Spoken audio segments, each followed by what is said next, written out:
আজ বিচারের দিন এমন একদিন একচ্ছত্র মালিকানা আল্লাহর হাতে থাকবে। কোন মানুষের কোন কাজে আসবে না, কোন মানুষের কোন কাজে আসবে না। একচ্ছত্র মালিকানা আল্লাহর হাতে থাকবে। আল্লাহ রোজ বিচার করেন না। যদি প্রতিদিন বিচার করতেন তাহলে বুশের মতো স্বৈরাচারী মানুষ বেঁচে থাকতো না। যদি আল্লাহ রোজ বিচার করতেন তাহলে সাহাবাগের এই লোকগুলি দুনিয়াতে বেঁচে থাকতো না। রাসূলের উপরে একটু কটু মন্তব্য করলে সে হত্যার যোগ্য হয়। রাসূলের উপরে কটু মন্তব্য করলে সে বেঁচে থাকার সুযোগ রাখে না। একজন সাহাবী বলছেন, আল্লাহ রাসূল, আমার এই দাসী কাজের মেয়েটা আপনাকে খুব গালি দেয়। আমার এই কাজের মেয়েটা, এই দাসী আপনাকে খুব গালি দেয়।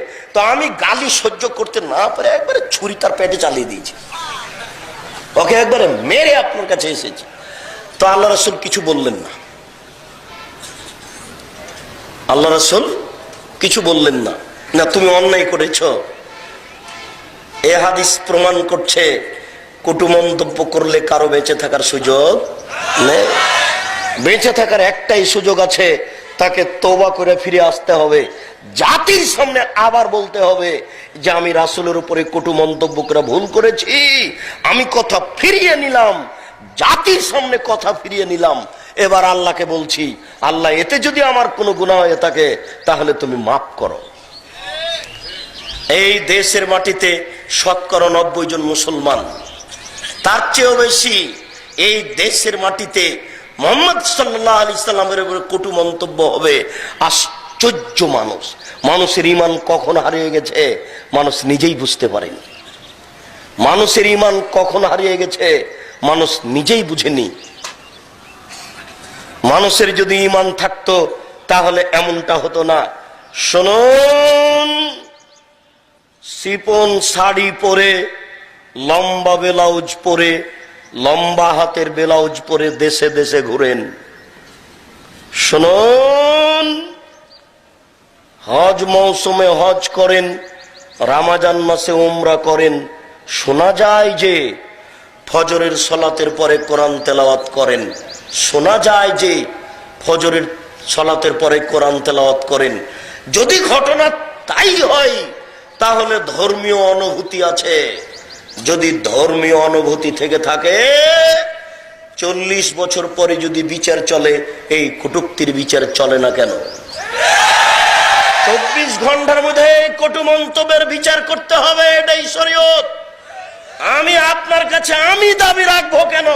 আপনার ঈমান আপনার উপরে দাবি রাখুক, আমি কেন দাবি রাখবো? আমি জানি যে আপনি রমজানে উমরা করতে যান, দেশবাসী জানে আপনি হজ সফরে যান, দেশবাসী জানে আপনার পোশাকের কথা। অতএব আমি কেন চাইবো আপনার ঈমান দাবি করুক? আপনার ঈমানের দাবি থাকা উচিত। এই বাংলার মাটিতে যেখানে 90% জন মুসলমান, সেখানে নবীর উপরে কটু মন্তব্য হবে মানে?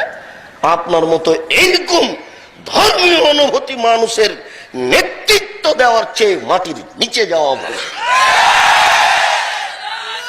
অতএব এই দেশে যারা সামাজিক ভাবে দায়িত্ব পালন করছেন, এই গতিনীতির সাথে মিল দিয়ে তাদেরকেও বলছি, আপনার নবী শুধু আমার একার নয়। অতএব আপনিও সামাজিক ভাবে যারা এই গতিনীতির সাথে জড়িয়ে আছেন, তারাও দাবি করেন রাসূলের উপরে কেন কটু মন্তব্য করা হবে।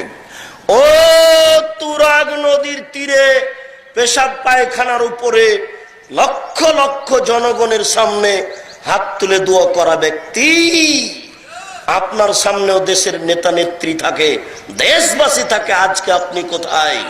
আপনিও কেন জোরালো দাবি করছেন না রাসূলের উপরে কেন কটু মন্তব্য করা হবে?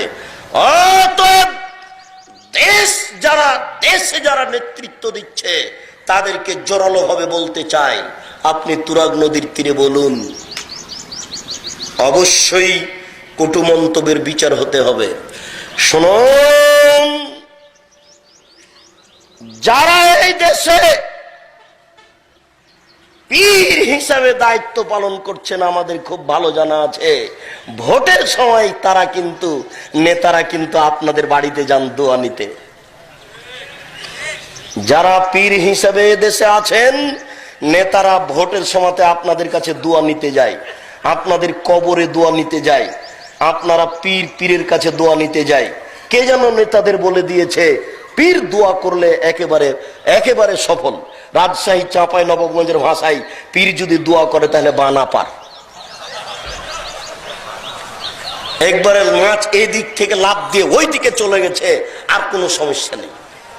আপনি এই খেয়ালেই তো যান আপনারা। অতএব যারা আপনারা এই ধরনের আশ্বস্ত করে থাকেন তারাকেও বলছি আজকে কঠোর দাবি কোথায়? যারা জাতীয় মসজিদে খুতবা দেন তাদের এই কঠোর দাবি কোথায়? তাই তো বলি লোকমান হাকিম তার ছেলেকে বলছেন, বোনাইয়া ও আমার আদরের ছেলে,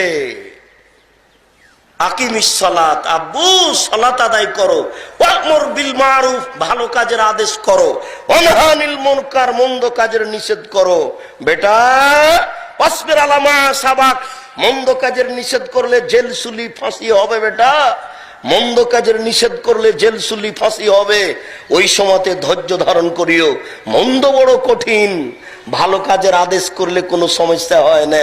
সুবহানাল্লাহ বললে এত নেকি হয়, আলহামদুলিল্লাহ বললে এত নেকি হয়, আল্লাহ আকবার বললে এত নেকি হয়, সুন্দর করে ওযু করে 2 রাকাত নামাজ পড়লে অতীতের পাপ ক্ষমা হয়ে যায়। এইগুলি বলাতে কোনো সমস্যা নেই। এটা হচ্ছে ভালো কাজের আদেশ। কিন্তু মন্দ কাজের নিষেধ করলে জেল সুলি ফাঁসি হয়। মন্দ কাজের নিষেধ করে কে?